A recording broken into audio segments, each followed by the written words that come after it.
आज इस वीडियो में हम भगवान श्री राम और सीता विवाह की विवाह पंचमी का कथा का श्रवण करेंगे। विवाह पंचमी यह दिन बहुत ही खास है। इस दिन भगवान श्री राम और सीता का विवाह हुआ था। विवाह पंचमी के दिन कथा पढ़ने से सुनने से वैवाहिक जीवन सुखमय होता है। विवाह पंचमी का पवित्र पर्व मनाया जाता है। यह पर्व प्रत्येक वर्ष अंगन मास यानी मार्गशीर्ष शुक्ल पंचमी को मनाया जाता है, जो कि प्रभु श्री राम और माता सीता के विवाह की विशेष तिथि मानी गई है। पुराण में भगवान शिव पार्वती विवाह, गणेश रिद्धि सिद्धि विवाह, श्री विष्णु लक्ष्मी विवाह, श्री कृष्ण रुक्मणी तथा सत्यभामा विवाह के साथ ही प्रभु श्री राम और सीता के विवाह की बहुत ही चर्चा होती है। इनके विवाह का पुराणों में सुंदर चित्रण मिलता है। प्रभु श्री राम का विवाह मार्गशीर्ष शुक्ल पंचमी के दिन हुआ था। भगवान श्री राम राजा दशरथ के घर पैदा हुए थे और सीता राजा जनक की पुत्री थी। मान्यता है कि सीता का जन्म धरती से हुआ था। राजा जनक हल चरा रहे थे। उसी समय उन्हें एक नन्ही सी बच्ची मिली थी, जिसका नाम उन्होंने सीता रखा था। सीता जी को जनक नंदिनी के नाम से भी पुकारा जाता है। एक बार सीता ने शिव जी का धनुष उठा लिया था, जिसे परशुराम के अतिरिक्त कोई नहीं उठा पाता था। राजा जनक ने यह निर्णय लिया कि जो भी शिव का धनुष उठा पाएगा, सीता का विवाह उसी से होगा। भगवान शिव जी का धनुष बहुत ही शक्तिशाली और चमत्कारी था।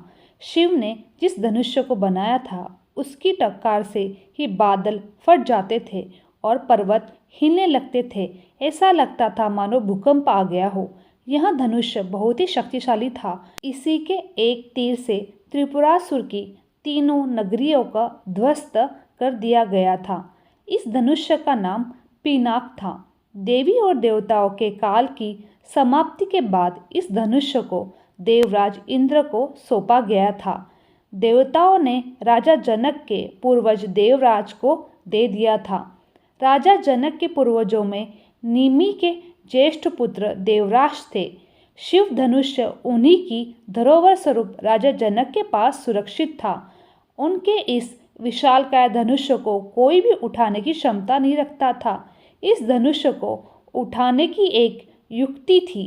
जब सीता स्वयंवर के समय शिव के धनुष को उठाने की प्रतियोगिता रखी गई, तो रावण सहित बड़े बड़े महारथी भी इस धनुष को हिला नहीं पाए थे। फिर प्रभु श्री राम की बारी आई।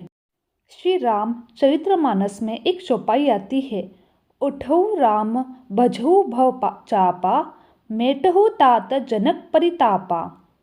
इस पंक्ति का भावार्थ यह है कि गुरु विश्वामित्र जनक जी को बेहद परेशान और निराश देखकर श्री राम जी से कहते हैं, हे प्रभु श्री राम, उठो और भवसागर रूपी इस धनुष को तोड़कर जनक की पीड़ा का हरण करो। इस चौपाई में एक शब्द है भवचापा, अर्थात इस धनुष को उठाने के लिए शक्ति की नहीं बल्कि प्रेम और निरंकार की जरूरत थी।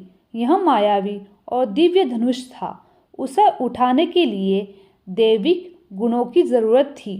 कोई अहंकारी उसे नहीं उठा सकता था। जब प्रभु श्री राम की बारी आई तो वे समझ गए थे कि यह कोई साधारण धनुष नहीं बल्कि भगवान शिव का धनुष है। इसीलिए सबसे पहले उन्होंने धनुष को प्रणाम किया। फिर उन्होंने धनुष की परिक्रमा की और उसे संपूर्ण सम्मान दिया। प्रभु श्री राम की विनयशीलता और निर्मलता के समक्ष धनुष का भारीपन स्वस्थ ही तिरोहित हो गया। उन्होंने उस धनुष को प्रेम पूर्वक उठाया, उसकी प्रत्येचा चढ़ाई और उसे झुकाते ही धनुष खुद अपने आप टूट गया। कहते हैं कि जिस प्रकार सीता शिव जी का ध्यान कर सहज भाव बिना बल लगाए धनुष उठा लेती थी, उसी प्रकार श्री राम ने भी धनुष को उठाने का प्रयास किया और सफल हुए। यदि मन में श्रेष्ठ के चयन की दृढ़ इच्छा है तो निश्चित ही सीता स्वयंवर तो सिर्फ एक नाटक था। असल में सीता ने राम को राम ने सीता को पहले ही चुन लिया था। मार्गशीर्ष अंगन मास की शुक्ल पक्ष की पंचमी को भगवान श्री राम तथा जनक पुत्री जानकी सीता का विवाह हुआ था। तभी से इस पंचमी को विवाह पंचमी के पर्व में मनाया जाता है। श्री राम और देवी सीता का विवाह कदाचित महादेव और माता पार्वती के विवाह के बाद सबसे प्रसिद्ध विवाह माना जाता है। इस विवाह की एक और विशेषता यह थी कि इस विवाह में त्रिदेवों सहित लगभग सभी मुख्य देवता किसी न किसी रूप में उपस्थित थे। कोई भी इस विवाह को देखने का मौका छोड़ना नहीं चाहता था। श्री राम सहित महर्षि वशिष्ठ एवं राजर्षि विश्वामित्र को भी इसका ज्ञान था। कहा जाता है कि उनका विवाह देखने को स्वयं ब्रह्मा विष्णु एवं रुद्र ब्राह्मणों का वेश धर के आए थे। राजा जनक की सभा में शिवजी का धनुष तोड़ने के बाद श्री राम का विवाह होना तय हो चुका था। चारों भाइयों में श्री राम का विवाह सबसे पहले हुआ। इस विवाह का रोचक वर्णन आपको वाल्मीकि रामायण में मिलेगा। अंत विवाह के समय महर्षि वशिष्ठ एवं राजर्षि विश्वामित्र उपस्थित थे। दूसरी ओर सभी देवी देवता भी विभिन्न वेश में उपस्थित थे। चारों भाइयों में श्री राम का विवाह सबसे पहले हुआ था।